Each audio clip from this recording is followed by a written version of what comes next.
Has anyone heard from Scott Walker lately? I mean, I'm not saying the guy's face should be on a milk carton, but he doesn't seem to have the presence in the media that he had just a few weeks ago when he was the hot Republican candidate shooting up in the polls, governor of Wisconsin, grassroots conservative, 3 elections in 4 years, and all of that.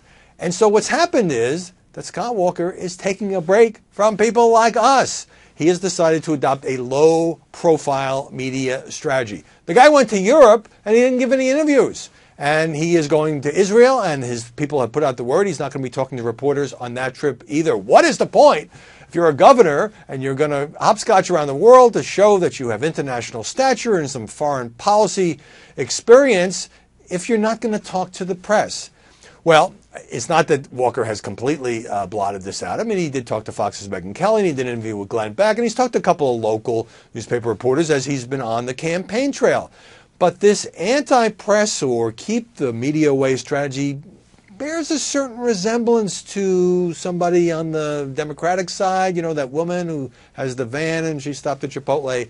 So I guess for their own reasons, Hillary Clinton and Scott Walker are not exactly engaging the media right now. Well, it's not hard to figure out what happened in Walker's case. He stumbled several times, not being used to the national stage and the harsh spotlight and the national media scrutiny. So there was the question about evolution that he punted on, and then there was the question, do you believe President Obama is a Christian, that he called a gotcha question, and then he started complaining about gotcha questions, which only brought more attention to the fact that he was evading these questions. You can evade stupid questions in the media. It's not that hard to do. Good candidates know how to do that.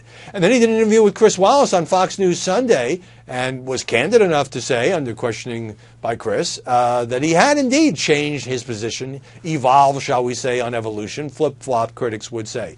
So I think Walker's team has made a determination that he should keep raising money and hitting the campaign trail and maybe talking to a couple of locals and basically not engage with the national media. But how long can he keep that up? Well, in Hillary's case, I suppose she could even get the Democratic nomination without dealing much with the press, although she would pay a pretty heavy price for that.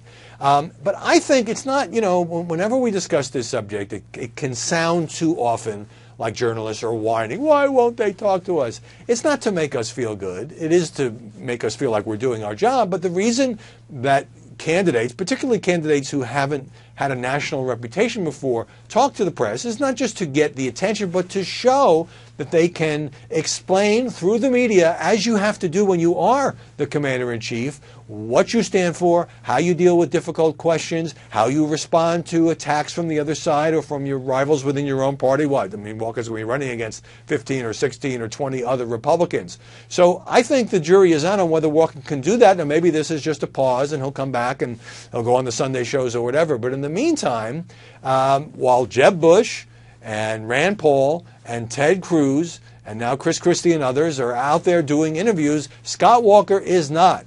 And it'll be interesting to see whether that hurts him or whether this is a temporary strategy. But I, for one, would like to see him step up and show that he can deal with the national media.